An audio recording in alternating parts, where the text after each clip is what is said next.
avait révélé avoir exigé l'établissement du bail en son nom, car le ministre lui avait réclamé la somme de 250 millions de francs CFA pour lui attribuer le marché. Il a ajouté avoir été rappelé quelques jours plus tard par le ministre qui l'invitait à se rapprocher du gouverneur de Dakar et du directeur des domaines d'alors pour l'établissement du document qui lui a été remis en juin 2023.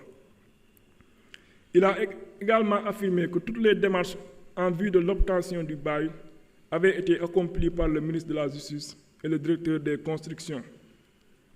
S'expliquant sur le retard accusé dans le démarrage des travaux de construction des 2 bâtiments susmentionnés, le promoteur a évoqué, d'une part, une absence d'autorisation de construire et d'autre part, un désaccord avec le ministre qui, dès la réception d'un acompte de 50 millions de francs CFA, ne cessait de lui mettre la pression pour le versement du reliquat de 200 millions de francs CFA, alors qu'en ce moment, le bail n'avait pas encore été établi. Il a soutenu que le refus de solder le reliquat aurait conduit l'ancien garde des Sceaux à mettre un terme aux accords convenus. Ainsi, selon l'article 101 de la Constitution, le Premier ministre et les autres membres du gouvernement sont pénalement responsables des actes accomplis dans l'exercice de leurs fonctions et qualifiés crimes ou délits au moment où ils ont été commis. Ils sont jugés par la Haute Cour de justice. Par ailleurs, en vertu de l'article 17 de la loi organique numéro 2002-10 du 22 février 2002 sur la Haute Cour de justice, la résolution de l'Assemblée nationale votée dans les conditions prévues à l'article 101 de la Constitution et portant mise en accusation devant la Haute Cour contient les prénoms, les noms et fonctions des accusés, l'énoncé sommaire des faits qui leur sont reprochés et, dans les cas prévus à l'alinéa 2 de l'article 101 de la Constitution, le visa des dispositions législatives en vertu desquelles est exercée la poursuite. À l'issue de l'enquête de police portant sur l'assiette foncière affectée au ministère de la Justice pour la construction du tribunal de grande instance de Pikine-Guédiawaye, des présomptions graves et concordantes de corruption passive et de concussion pèsent sur l'ancien ministre Ismaïla Madior Fall, faits prévus et punis par les articles 156, 157, 159 et 160 du Code de procédure pénale. Sous le bénéfice de ces considérations, Monsieur le ministre de la Justice, garde des Sceaux, sollicite, conformément aux dispositions citées ci-dessus, sa mise en accusation devant la Haute Cour de justice. Prenant la parole, certains commissaires ont regretté l'absence du ministre de la Justice, Ousmane Diagne, qui devait prendre part aux travaux afin de répondre aux interpellations des députés.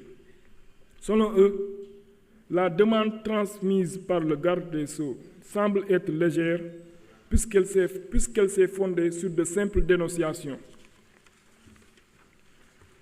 de faits présumés de corruption émanant d'une tierce personne qui se révèle être le corrupteur.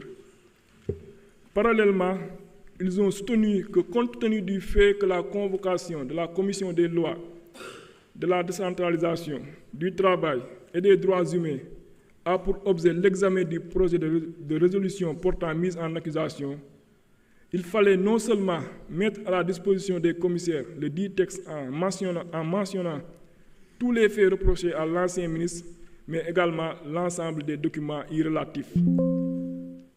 En revanche, d'autres commissaires se sont félicités de cette procédure qui s'inscrit en droite ligne de la bonne gouvernance.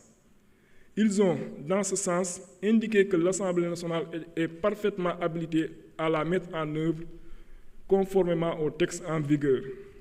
Ils ont, en outre, indiqué que selon les déclarations relatées dans la demande transmise à l'Assemblée nationale, l'ancien ministre Ismaïla Madior Fall est bel et bien impliqué. D'ailleurs, ce dernier s'est déjà exprimé à travers une chaîne de télévision privée et n'a pas nié les faits reprochés. Ils ont également fait savoir que l'analyse attentive du dossier concernant les mises en cause laisse apparaître, au-delà des faits de corruption passive et de concussion, d'autres chefs d'accusation susceptibles d'être visés, comme la tentative d'escroquerie, le blanchiment de capitaux, l'extorsion de fonds, la corruption, l'association de malfaiteurs, la prise illégale d'intérêts, la tentative d'extorsion de fonds et de corruption. Par ailleurs, dans le souci de permettre aux commissaires de mieux comprendre cette procédure de mise en accusation, il a été demandé de faire le rappel historique de la Haute Cour de justice. En réponse aux différentes interpellations exprimées, Monsieur le Président Abdoulaye Tall a d'emblée fait un rappel historique succinct de la Haute Cour de justice et du cadre juridique qui régit son fonctionnement et son organisation. Il a ensuite tenu à préciser qu'à ce stade de la procédure, aucun texte n'oblige la présence du ministre de la Justice, garde des Sceaux à l'Assemblée nationale pour prendre part aux travaux. Il a également indiqué que la demande transmise par le ministre de la Justice, garde des Sceaux, ne s'est pas fondée sur de simples dénonciations comme précédemment allégué. Par contre, elle s'est fondée sur une enquête conduite par la division des investigations criminelles qui a révélé une implication de l'ancien ministre de la Justice, garde des Sceaux, Ismaïla Madior Fall, dans des faits présumés de corruption passive et de concussion. À ce niveau, il a fait savoir qu'il appartient à l'Assemblée nationale de retenir la qualification juridique des faits reprochés, conformément à la loi organique sur la Haute Cour de justice précitée. En conséquence, l'Assemblée nationale a la latitude de retenir de nouveaux faits contre le mis en cause. Enfin, Monsieur le Président a procédé à la lecture du projet de résolution concernant l'ancien ministre de la Justice, garde des Sceaux, Ismaïla Madior Fall. Le dit projet est annexé au présent rapport. À la suite de ce qui précède, les membres de la Commission des lois, de la décentralisation, du travail et des droits humains ont adopté à la majorité le projet de résolution portant mise en accusation devant la Haute Cour de justice de M. Ismaïla Madior Fall, ancien ministre de la Justice, garde des Sceaux. Il vous demande d'en faire autant s'il ne soulève de votre part aucune objection majeure.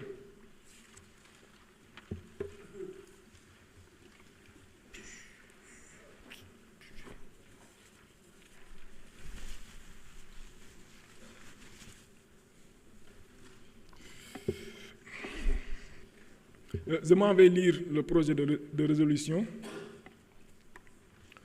Projet de résolution portant mise en accusation devant la Haute Cour de justice de M. Ismaïla Madior Fall, ancien ministre de la Justice, garde des Sceaux. La Commission des lois, de la décentralisation, du travail et des droits humains, après avoir délibéré en sa séance du 2 mai 2025, a adopté à la majorité le projet de résolution dont la teneur suit.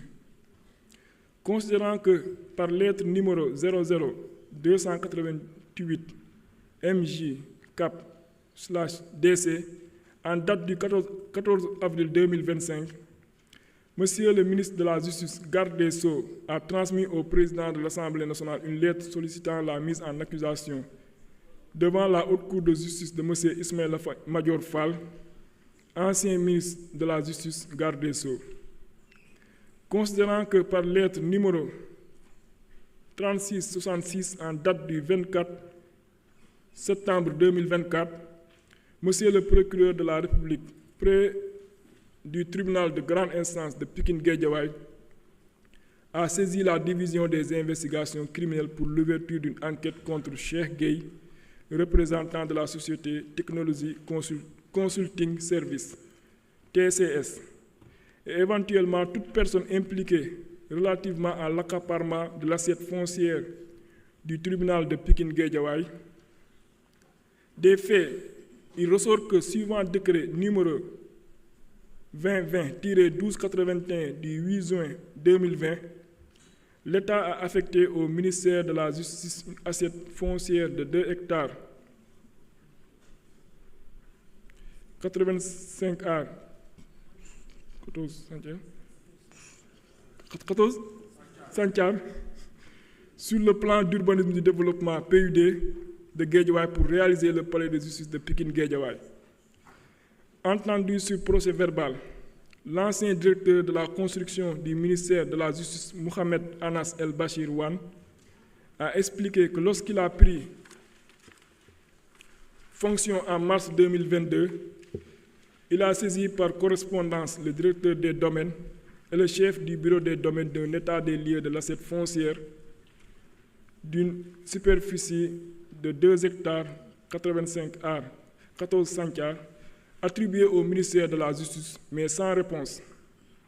C'est ainsi qu'après la construction du tribunal de Pikine-Guédiawaye sur une étendue de 8327 m², l'ancien ministre de la Justice, garde des Sceaux, Ismaïla Madior Fall, lui a demandé de sécuriser le reste de l'assiette foncière. Il a indiqué avoir été sollicité par le ministre de la Justice, garde des Sceaux, qui lui avait demandé de trouver un promoteur immobilier capable de lui réaliser des travaux d'utilité publique sur la partie inoccupée de la surface attribuée au palais de justice de Pikine-Guédiawaye. Poursuivant, il a affirmé que le ministre avait privilégié pour le règlement des prestations offertes par le promoteur le mécanisme de la datation en paiement. Sur ces entrefaites, il a présenté au ministre le nommé Cheikh Gueye. Confirmant ses propos, ce dernier, entendu, a soutenu avoir été convaincu par le directeur des constructions qui l'a conduit au bureau du ministre où ils ont tenu une réunion tripartite à l'issue de laquelle ils ont conclu les 2 accords suivants. La construction d'un centre d'accueil pour enfants à Liberté 6, la superficie de 373 m² devrait abriter le bâtiment dont les coûts étaient estimés à 375 millions de francs CFA. En guise de paiement, le promoteur allait recevoir en datation en paiement un terrain d'une superficie de 1000 m² situé dans la même zone. L'édification d'un centre de surveillance électronique pour une valeur de 576 460 571 francs CFA. Et en contrepartie, une superficie de 9 430 m² faisant partie du TF 01/GW a été allouée au promoteur à titre de paiement. Il a précisé avoir exigé l'établissement du bail en son nom, car le ministre Ismaïla Madior Fall lui avait personnellement réclamé la somme de 250 millions de francs CFA contre attribution des marchés. Sans désemparer, il a remis à ce dernier un acompte de 50 millions de francs CFA en espèces dans son bureau, en présence de son directeur des constructions, Mohamed Anas El Bachir Wan. Ce dernier, entendu lors de l'enquête, a confirmé les déclarations du promoteur Cheikh Gueye en reconnaissant qu'il y a eu des discussions entre Cheikh Gueye et Ismaïla Madior Fall relativement à un montant que devait débourser le premier nommé pour la signature du contrat de construction du centre de surveillance de bracelets électroniques. Il rajoute avoir été témoin le jour indiqué par le promoteur de la remise effective par Gueye d'une somme d'argent en espèces à l'ancien ministre de la Justice, garde des Sceaux Ismaïla Madior Fall, dans son bureau. Il ajoute avoir rappelé quelques jours plus tard par le ministre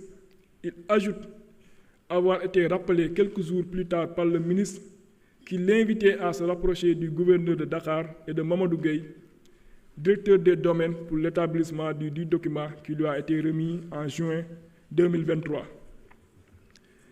Il a signalé que toutes les démarches en vue de l'obtention du bail ont été accomplies par le ministre de la Justice, garde des Sceaux et le directeur des constructions.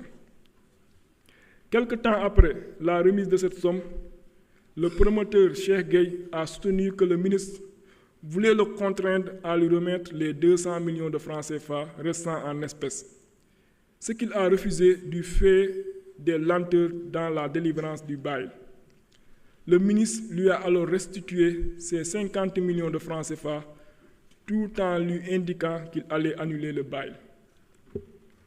Le directeur des constructions, M. Wan, a confirmé à l'enquête avoir lui-même procédé à la restitution des fonds sur demande du ministre.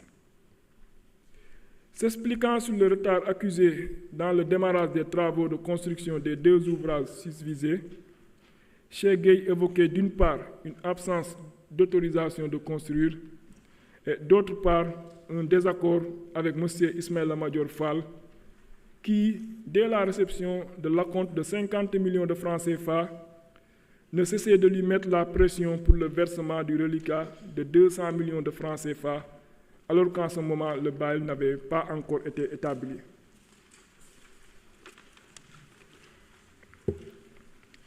Il a soutenu que le refus de solder le reliquat a conduit l'ex-ministre de la Justice, garde des Sceaux, à mettre un terme aux accords convenus. Il résulte de l'enquête de police portant sur l'assiette foncière affectée au ministre de la Justice, garde des Sceaux, pour la construction du tribunal de grande instance de Pikine-Guédiawaye, une violation manifeste du Code des marchés publics. En effet, en attribuant les marchés de construction au promoteur Cheikh Gueye, en gré à gré, sans appel d'offres, le ministre de la Justice, garde des Sceaux, Ismaïla Madior Fall, a délibérément violé les articles 6, 54 et 77 du Code des marchés publics. Mieux, il y a eu une volonté manifeste de cacher ces marchés, car le même DAGE du ministère de la Justice au moment des faits, M. Abdoulaye Sy, a soutenu ignorer totalement leur existence. Par ailleurs, en usant de la dation en paiement comme mode principal de rémunération du promoteur Cheikh Gueye, le ministre de la Justice, garde des Sceaux, a